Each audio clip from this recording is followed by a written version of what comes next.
Olá, boa noite a todos. Hoje nós teremos mais uma live e quem é o nosso convidado é o professor Wagner Inácio. Ele já está online. Wagner, por favor, peça para entrar para eu poder aceitá-lo. Nós vamos conversar um pouco, tá, gente, sobre as perspectivas da saúde, da educação, nesse contexto, né, que nós temos aí de uma mudança tecnológica, uma mudança educacional a cada dia e também nesse contexto da mudando progressivamente. O Wagner com certeza tem muito a acrescentar. Só está aguardando ele entrar, já convidei. Olá, Wagner, boa noite. Olá, Carlos, tudo bem, meu caro? Como é que estão as coisas? Tudo bem? Graças ao bom Deus. Não, maravilha. Wagner, vamos começar então, né? Aproveitar aí que já tem gente entrando, o pessoal já está começando. Pessoal, boa noite então. Eu estou aqui hoje em mais uma live com o Wagner.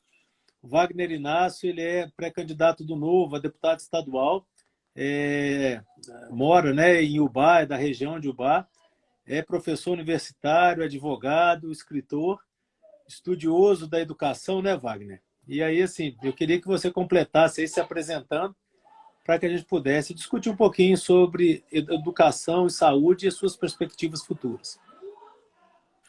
Bom, Carlos, primeiramente é um prazer poder estar aqui conversando com você, com todo mundo que nos segue, e a gente poder conversar um pouco desse assunto que eu gosto tanto, que é o assunto da educação. Tem 20 anos que eu escolhi trilhar esse caminho, e também da saúde, que é o seu tema do dia a dia, né? O Carlos, para quem é meu seguidor, o Carlos foi secretário estadual de saúde, aí conduziu muito bem o nosso estado durante o momento da pandemia.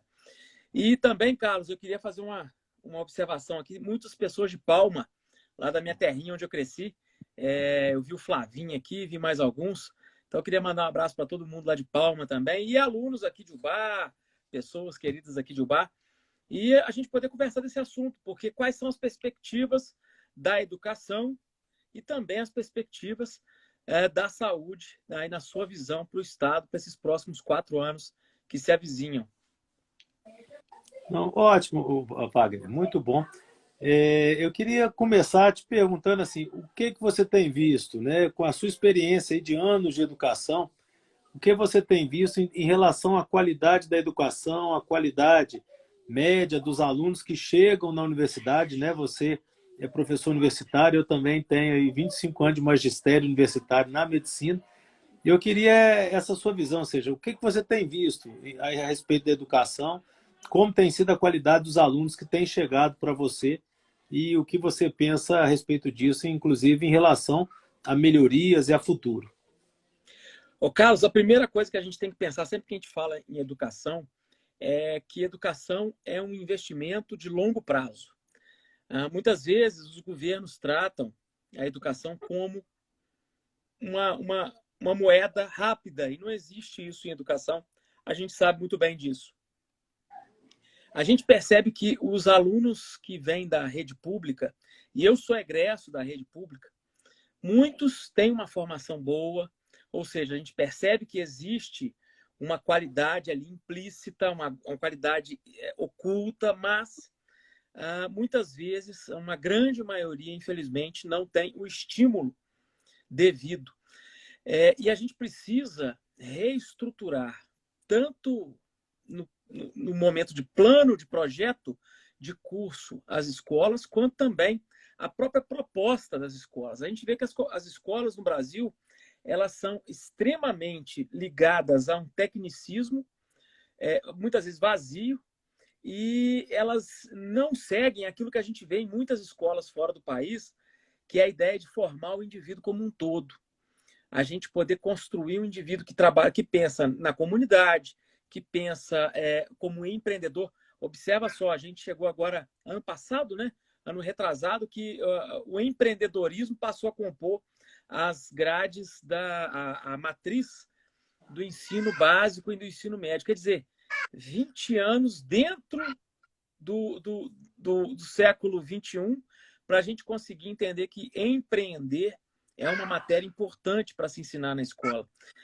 Nós perdemos muitas vezes o passo da escola com lições que não são da escola. Hoje, a família confunde muito, delegando para a escola o dever de ensinar ética, de ensinar comportamento. E a gente percebe que a escola ela não pode ensinar errado, ensinar atitudes antiéticas, valores errados, mas valor a gente aprende no berço. A gente traz de casa. E a família precisa, antes de tudo, recuperar esse dever dela. Olha, formação dos meus filhos, ensinar que eles não podem roubar, que eles não podem enganar, quem faz sou eu. A escola não pode ensiná-los a roubar, perfeito. Ela não pode desviar no caminho. Mas escola não é lá que... E a gente vê muitas vezes, Carlos, pessoas falando, olha, os advogados, os médicos estão sem ética, as faculdades têm que preocupar com a ética. Na verdade, quem tem que preocupar com a ética é a família. A faculdade ensina a Todo técnica, cidadão, né? Todo cidadão. Exatamente, né? Isso é uma formação de base, né? E as pessoas delegaram definitivamente isso para as escolas. Isso é muito perigoso. Então, como escola, como ensino é algo a longo prazo, principalmente, Carlos, o ensino que o Novo defende, que é o ensino básico de altíssima qualidade, porque você não adianta ter uma casa com um telhado bonito e a fundação ser podre, né? Ela não ser suficiente para segurar aquilo. Então, como a gente defende isso, a gente precisa construir as próximas gerações, as próximas pelo menos 2 gerações, com um ensino diferenciado. E, ao mesmo tempo, é muito importante que a gente entenda que, a par de se ter ensino de qualidade, você precisa ter resposta rápida. E aí eu gostei muito quando o governador Zema já busca implementar a questão das charter school, né? As escolas charter, aquela ideia do voucher de ensino.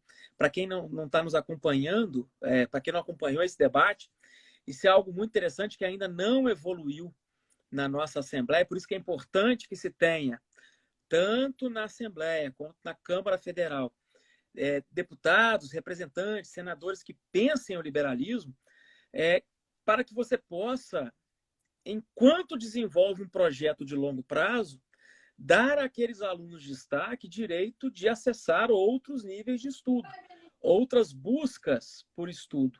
Então, Carlos, é importante que quem nos acompanhe perceba isso, perceba como é importante a gente valorizar a construção a longo prazo na educação, mas, ao mesmo tempo, respostas rápidas, respostas urgentes. E eu tenho certeza que os próximos 4 anos assim serão em Minas Gerais. Não, com certeza, Wagner. Eu lembro, né, que na virada do século, entre 1990, né, e o início de 2000, o desafio que o Brasil tinha predominantemente era um desafio de colocar as crianças na escola. Nós tínhamos muitas crianças ainda fora da escola que agora, até por conta da pandemia, voltou, né, a ter muita criança, muito estudante fora da escola. Só que naquela época a promessa era o seguinte: vamos colocar primeiro na escola e uma vez que todo mundo está na escola, a gente qualifica o ensino, a gente melhora o ensino para que todos sejam concorrentes. Eu lembro que ainda tinha até uma ideia em relação à política de cotas, falando que essa política seria transitória, porque com a melhoria da educação não haveria mais justificativa, todos teriam condição, né, de pleitear ou de concorrer a alguma vaga. E isso definitivamente, né, não foi o que nós vimos ao longo aí dessas 2 décadas. A gente viu até um aumento da quantidade, né, da presença dos alunos, dos estudantes na escola, mas não houve uma melhora significativa no conteúdo, na qualidade do egresso, né, do ensino fundamental, do ensino médio. E aí isso me chama muita atenção, porque a gente vê que, no fundo, perpetuou um atraso escolar que a gente já tinha, ainda mais quando nós comparamos com os países que estavam mais ou menos no nosso nível e que deslancharam. Um grande exemplo é a Coreia do Sul, né? Ela deslanchou, ela teve uma melhora do padrão de vida, do crescimento do PIB da Coreia do Sul, né? Do IDH disparou, mas muito às custas de um investimento em educação que teve lá no fundo, lá no início. E isso a gente hoje tem tido muita dificuldade. E a ideia é essa, assim, que eu queria te perguntar. Você vê alguma saída para a gente realmente dar uma guinada? Porque uma guinada de hoje só vai repercutir daqui a 20 anos, né? Pois é, o Mas do Leandro trouxe Leandro Peters Heringer trouxe uma informação Aham, interessante aqui, é uma dúvida, e enquanto eu respondo você, eu vou ao final responder o Leandro.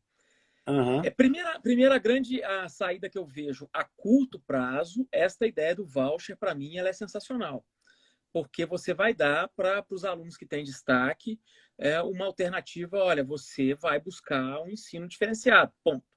Mas, ao mesmo tempo, Carlos, o Estado ele tem que fazer três coisas bem feitas: saúde, educação e segurança. Se o Estado abdicar de dar saúde, se ele abdicar de dar educação, se ele abdicar de dar segurança, ele está se furtando ao mínimo que ele tem que nos entregar bem feito. Por isso que, ao lado de uma reforma como os vouchers, as charter school, a gente precisa de um trabalho de longo prazo voltado para uma formação completa. O Carlos, a gente percebe que o aluno aqui no Brasil ele lia, na minha época, para o vestibular, que já estava errado, né? O livro que vai cair, né? Eu prestei o FJF, prestei o FV, acabei indo para o FV, que me aceitou lá dentro da minha loucura, mas a gente pegava a lista dos livros, vai cair isso, Sagarana, Memórias Póstumas. Tem alguém perguntando aqui se voucher não é política progressista. De forma alguma, Luiz Gustavo. O voucher é uma política liberal. A gente vai explicar daqui a pouquinho isso aí, tá bom? Mas olha só que interessante esse fato. A gente lia isso voltado para o vestibular. E aí, hoje em dia, nem isso existe mais. Não existe mais essa formação mínima de leitura. A gente tem que desenvolver para a criança, desenvolver nas crianças o gosto pela leitura. Não é que elas compreendam que a leitura é uma obrigação para passar. A obrigação para você poder se desenvolver enquanto pessoa. E aqui, importante, pegando os dois questionamentos, que senão eu vou acabar me perdendo aqui, o Luiz Gustavo colocou, um abraço aí para o meu amigo Luiz Gustavo Riani, e o Peters Heringer trouxe também uma informação interessantíssima. Primeiro, uma política para detectar crianças com altas habilidades já passou da hora de existir. Contudo, isto, para mim, tem que ser uma política federal. Não podemos ter uma política apenas estadual para identificar crianças com altas habilidades. Nós precisamos tratar dessas crianças com muito carinho, com muita atenção. Por quê? Porque muitas das vezes em que existe uma alta habilidade, existe um déficit em algum outro ponto. Então, nós temos algumas formações psicológicas ou psiquiátricas em que a pessoa tem uma alta habilidade para a matemática, mas um déficit de relação social. Então, é sempre importante equilibrar isso e poder ter atenção com essas pessoas. E nosso participante, o Peters Heringer, está coberto de razão, já passou da hora do Brasil fazer isso. E aí o Luiz Gustavo está aqui, eu só tenho muitos amigos de todas as formações, Carlos. E ele é um aham. querido amigo. E ele está aqui, mas o FIES é coisa do PT. Luiz Gustavo, uma coisa é você ir lá, chegar na faculdade X, e aí a gente está falando de escola, primeiro grau, né? Se bem Primeiro, que segundo grau. financiamento estudantil tem mais de 50 anos, né? Mas isso não é voucher, são coisas diferentes. Isso, não era voucher, né? Você chega Uhum. lá no FIES, no financiamento estudantil, e fala assim, ó, a faculdade X tem uma vaga. Ô, Carlos, você tem a vaga lá, é lá ou nada. O voucher, ele é entregar para o Carlos o valor. Olha, uma faculdade de medicina, a gente está falando de voucher para faculdade, né? Mas vamos pensar aqui, uma escola de primeiro grau custa R$ 600 mensais, R$ 500 mensais, R$ 300 mensais. Está aqui o seu voucher, você escolhe a que você quiser. É isso que é a forma como o liberal pensa. Por quê? Isso é a Porque concorrência, né? O o estímulo, a cidadão tem liberdade qualificação agora. do prestador, né? Isso é interessante, Wagner, porque quando a gente fala isso, por exemplo, quando fala da concorrência, do estímulo ao desenvolvimento do prestador, a liberdade daquele que vai escolher, nós estávamos falando agora a respeito de estudantes com habilidades específicas, né? A gente está vendo, por exemplo, o próprio Japão está flexibilizando um pouco do ponto de vista de currículo, com o objetivo de focar muito em matemática e língua. Para quê? Para que as outras partes possam ser complementadas nesse sentido. E aí sim, aí você volta a falar aquilo que você falou, lembrando que educação a gente tem em casa, na escola a gente tem ensino, né? É um pouco diferente uma coisa da Exatamente. outra. E aí, por exemplo, quando você pega o voucher, né, você pode muito bem ter estudantes com habilidades específicas, dar o voucher para que ele procure uma escola que melhor lhe atenda, que melhor complemente as suas necessidades de educação, né? Ou melhor, necessidade de aprendizado. Perfeito. Então, eu acho assim, é isso que é importante ver um pouco quando a gente fala de voucher. Voucher é liberdade do cidadão escolher.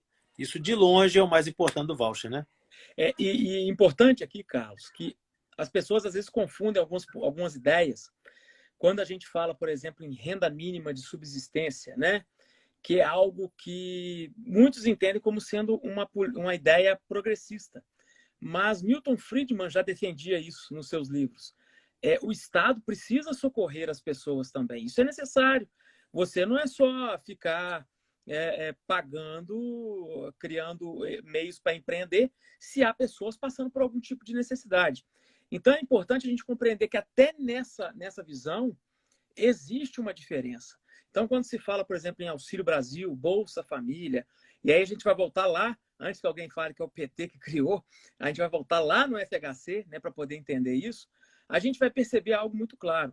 Se você presta um auxílio sob qualquer fundamento e não dá ao sujeito uma saída daquele auxílio, olha, um caminho para você sair, isso é pura e simplesmente assistencialismo. Isso não tem função nenhuma.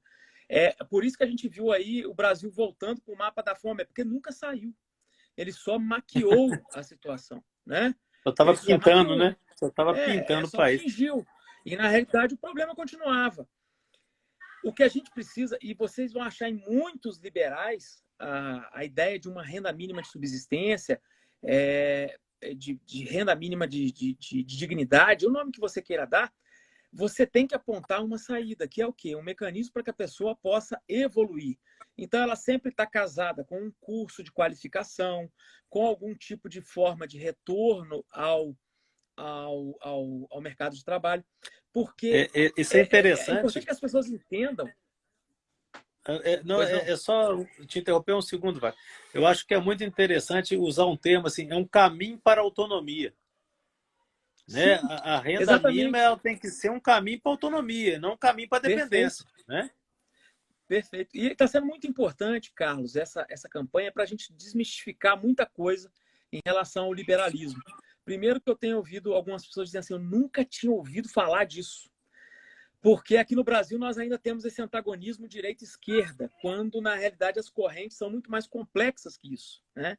A Uhum. gente hoje já começa a ver os conservadores, os progressistas, e nesse meio termo, ninguém compreende ainda o papel do liberal. E é importante que as pessoas saibam que quando a gente fala em liberalismo, o nosso respeito maior é pelo cidadão, pelo sujeito. Este é o elemento fundante do liberalismo. O cidadão ter É. direito de ser feliz. Eu gosto muito de falar sempre, Carlos, na Declaração da Virgínia, que consta lá a cláusula de o direito de ser, de buscar a felicidade, de procurar a felicidade, né, que está lá na Declaração da Virgínia de 1776. Então, a gente tem que defender isso, defender a menor minoria, que é o cidadão. É, é o indivíduo indivisível, né? É, exatamente. Isso é O interessante. cidadão, o indivíduo. Né, o negócio que eu acho, sabe, Wagner, assim, essa ideia, quando se fala do liberalismo, se opondo ao socialismo, barra comunismo, né, barra coletivismo, né, é, é muito importante porque é isso que você falou, ou seja, quando a gente fala de liberalismo, a gente fala, na verdade, de investir no indivíduo, acreditando na potencialidade de todas as pessoas. E aquelas que estão um pouco para trás, ou porque não tiveram educação, porque tiveram dificuldade, ou têm dificuldade de acesso, né, ao desenvolvimento, que a gente busque que elas desenvolvam e não que a gente busque que elas sejam simplesmente assistidas. Eu acho que isso é muito diferente. Ou seja, o liberal, ele por si só, ele quer o progresso de todos, que ninguém fique para trás, né? Que é muito Exatamente. diferente do social, que na grande maioria quer um assistencialismo mesmo que as pessoas fiquem para trás, né? Eu acho que essa diferença ela muda muito, porque não foi à toa que o mundo evoluiu, o mundo cresceu, foi às custas do liberalismo, né? O que fez a nossa qualidade de vida enquanto humano disparar no último 1,5 século aí foi o liberalismo, né? Na verdade é isso. Exato. Na realidade, a gente só tem menos fome no mundo por causa do capitalismo que só germina no ambiente liberal. E isso é muito importante, ô Carlos. Eu estava dando uma entrevista ontem para o pessoal aqui da Líder FM, dizendo que o brasileiro está experimentando um gostinho de liberalismo pela primeira vez. Com essa redução aí dos impostos, todo mundo está, opa, que coisa boa. Imagine se isso fosse em toda a nossa vida, né? Isso é que a gente prega. Como é que isso pode ser ruim? Aí o pessoal fala, não, porque assim, já só faltam botar o chifrinho de vez em quando na gente, né? Que é para queimar todo mundo. Não é isso. Porque o que ele não absorva o indivíduo, ele não acabe com o indivíduo. Eu estou achando que você travou. Você voltou aí? Deu uma Não, estou te travadinha, ouvindo, mas voltou. estou te ouvindo. Então, quando a gente fala em estado mínimo, não é estado ausente, porque você mesmo disse, tem pessoas que vão ficar para trás, essas pessoas precisam É, de um apoio, né? eu gosto até do termo assim, o estado necessário, Sim, porque quando a gente fala mínimo, hoje já tem uma conotação pejorativa que foi plantada, né? Pelos outros, mínimo não vai dar assistência, não vai fazer. Não, não é isso, ele é necessário, nada além do necessário. Eu tô hoje no Centro-Oeste, sabe, Wagner? certo. Conversando com o pessoal aqui, ou seja, estou até bem longe de casa nesse momento, só que me chamou a atenção, eu estava reunido com o pessoal aqui, e eu estava explicando assim, qual que é a natureza humana. O ser humano, se não houvesse Estado, né, o que a gente teria que fazer obrigatoriamente? A gente ia acordar, ia trabalhar para chegar com o alimento em casa para dar para a nossa prole, para perpetuar a espécie. Isso, ou seja, isso é um sentimento, isso aí é um reflexo dos mais básicos de qualquer animal que nós, né, somos humanos, mas também temos esse tipo de reflexo. Por que eu falo isso? Porque quando o Estado não atrapalha, ele não vem com impostos, ele não vem com outras coisas, o que vai acontecer é que nós vamos acordar, vamos trabalhar, gerar riqueza, colocar alimento em casa e o mundo vai crescer como um todo, se todo mundo fizer isso, né? Então, assim, eu acho que a principal função do Estado, primeiro, é não atrapalhar, porque todo mundo vai crescer, todo mundo vai gerar algum grau de riqueza. E a segunda seria evitar que a gente vire uma barbárie, que vem lá do início da formação do Estado, ou seja, realmente dá a segurança necessária e com aprimoramento, hoje a gente falaria de educação para nivelar todo mundo e ter condição de ter competição e saúde para as pessoas poderem sobreviver. Então, assim, eu acho que essa visão as pessoas têm que ter com muita clareza, porque isso faz com que seja um Estado que entregue e que não sequestre riqueza do cidadão, né? Exatamente. É o que você disse bem aí. Se ele já não atrapalhar, tá bom demais. Não precisa nem ajudar, né? Se não atrapalhar, já é uma grande vantagem. Mas olha que interessante, ô Carlos. Quando a gente fala em imposto, muita gente pensa assim: mas sem imposto o Estado vai morrer. Ninguém está defendendo o fim do imposto, está defendendo um reequacionamento do imposto para que se cobre o que é justo, é o que você acabou de dizer. A gente precisa de uma estrutura mínima, uma estrutura necessária. Gostei da expressão que você usou. E essa estrutura não precisa levar 40% do nosso rendimento, do nosso trabalho. Uma vez eu estava num debate com uma pessoa, ela me dizendo que só existe dinheiro se houver o Estado. Eu falei assim, por que tem que ser tributado? Eu falei, meu caro, acabe com tudo, deixe só o Estado. Vamos produzir riqueza a partir só do Estado, né? E aí as pessoas usam muito o exemplo da China. Eles gostam de dizer, nossa, a China lá, olha só como é que ela cresceu. A China é o maior Estado capitalista que domina um povo comunista. Ou seja, ele domina um povo na estrutura do comunismo, mas trabalha como se fosse um Estado É, capitalista. A a China é a pior China virou cruza uma do universo. ditadura capitalista, né? É a pior cruza que existe no universo. Né? Se você puder misturar duas coisas, dar um resultado ruim, é a China. Ah, mas é uma potência. Só que lá você trabalha todos 6 dias por semana, você trabalha 9 horas por dia. Ou seja, você não tem direito nenhum. Então, É.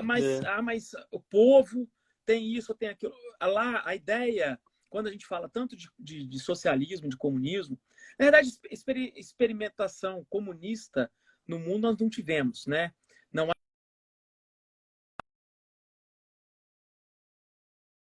Porque o último Oi, degrau aí do comunismo... Oi, você deu uma travada e voltou? voltei, Tá voltei, de volta. voltei. Pois é, então, assim, as experiências que a gente tem são socialistas e já são um fracasso. Eu me Mas lembro quando a gente lê nos livros disso. Pois não, Carlos? não, você está a respeito de imposto. Eu acho que nós estamos Sim. assim começando a caminhar para um momento eleitoral e vale aqui até para efeito de ficar documentado, né? Toda vez que algum político chega para uma pessoa e fala que vai criar alguma coisa, que vai dar alguma coisa, que vai, né?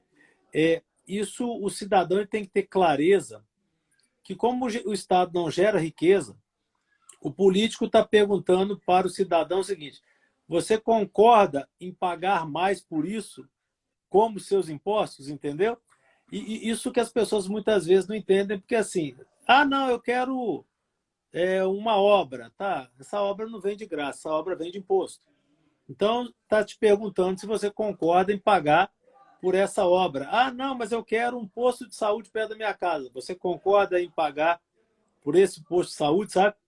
Eu acho que se nós tivéssemos essa visão enquanto sociedade, com certeza a infinita maioria das promessas elas iriam acabar. Porque o cidadão ia falar assim: opa, eu não concordo em pagar com isso, não. Né? Eu não quero pagar por isso, não. E é isso, ou seja, o imposto existe para pagar aquilo que o cidadão deseja. Só que tem uma coisa aí que é a taxa de manutenção do Estado. O custo do Estado existir, né? Que hoje, senão que a gente vai ver só do ponto de vista de servidor, é 50%, 60%, tirando ainda tem o custo administrativo total, ou seja, de cada 100 que vai para o Estado, no fundo volta para a sociedade diretamente 20% ou 25%, 30% no máximo. Então é um investimento muito ruim em muitas coisas que a gente faz, né? Então realmente vale a pena pensar um pouco mais com clareza nesse sentido. Perfeito, Carlos. Eu tenho tido uma luta aqui na minha região, porque em alguns lugares que eu sou entrevistado, eles me falam assim: você, se candidato for, se eleito for, você vai destinar verbas para a cidade. Eu falo: olha, o menor benefício que se tem com a intervenção de um deputado, de um senador, é devolução de verba, porque isso é o papel pequeno dele. A grande devolução é fiscalizar bem o Poder Executivo, é votar leis importantes. E é importante também, Carlos, quando a gente fala de tudo isso, minha esposa é funcionária pública. E, de modo algum, eu estou aqui pregando o fim do funcionalismo público. Não as pessoas, às vezes, criam essa ficção O negativa. funcionalismo público é o meio do Estado fazer sua Funcionar função, bem, né? Então, nenhuma pode. exatamente. Né? Uhum. Agora, o que a gente questiona é, por exemplo, por que o Estado tem que ter uma, uma, uma companhia de exploração de petróleo que vende petróleo cru para o mundo inteiro e compra combustível refinado do mundo inteiro? Tem algo estranho no ar. Né? Já está errada a estruturação de um pensamento assim. E mais errado o Estado querer competir num local que não é a praia dele. Né? Por que o Estado tem que ter um monopólio de entrega postal se você pode ter isso de outras formas? Mas é estratégico. Será que realmente entrega postal hoje ainda é estratégico? Será que é algo que a gente pensou em 1700, uma bolinha? Né? Será que hoje ainda é estratégico? Não sei. Mas essa ideia de estratégico, né, Wagner, é tão pequena por causa que assim é como se só houvesse o monopólio estatal e o monopólio privado. Ou Exatamente. seja, não, o monopólio privado vai ser ruim, ter uma empresa só para fazer aquela função, para prestar aquela função. Mas a primeira coisa que a gente tem é o seguinte, a gente não quer monopólio de ninguém, né? Não quer monopólio estatal, não quer monopólio privado, a gente quer poder escolher. Eu acho que todo mundo quer isso, ou seja, eu quero escolher, eu quero saber o que eu quero, eu sou um cidadão, eu sou uma pessoa capaz de escolher as coisas que eu quero, né? Eu acho que muitas vezes é isso. Eu nunca autorizei a um político qualquer escolher tudo por mim, né? Eu acho que é interessante assim as pessoas pensarem com mais clareza nisso. Com certeza. E como essa ideia de concorrência é importante. Nós vimos aí, nós éramos aqui de Minas Gerais, eu me recordo na virada, nós somos aqui de Minas Gerais, na virada do século, quando começou a telefonia, né? Antigamente, quem tinha um telefone em casa tinha um objeto de valor. Era algo caríssimo. Não, nós estamos Pessoa falando do aparelho. telefônica, né? Estamos falando da linha. A linha telefônica É. era caríssima, Alugava, caríssima, né? alugava Era ali. coisa assustadora, né? E aí, Uhum. hoje, linha telefônica, sei lá, hoje cada família tem duas, três, quatro, cinco linhas, sejam celulares, sejam fixas. A coisa mais fácil do mundo hoje é ter. Hoje ficou mais difícil comprar o aparelho, talvez, mas a linha em si é fácil, né? É extremamente Mas fácil. é. Então, é fruto da E- privatização, Mas é, então fruto assim, da concorrência. com concorrência, né? É isso, assim. Exatamente. A coisa é muito simples, né? A coisa é muito simples, assim, não tem muito o que ser diferente. Se você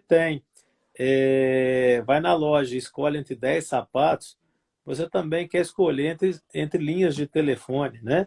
A gente teria alguma dificuldade aí, algum serviço assim, não, estrada, porque acaba que você não tem como ter duas ou três estradas que você vai passar, né? Mas mesmo assim, é muito possível a gente ter essa visão do Estado focar só na saúde, na educação, na segurança, porque quando ele se mete a prestar serviço, em geral o Estado é ineficiente. Até para cobrar ele é bom, mas para prestar serviço ele é mais ruim, né?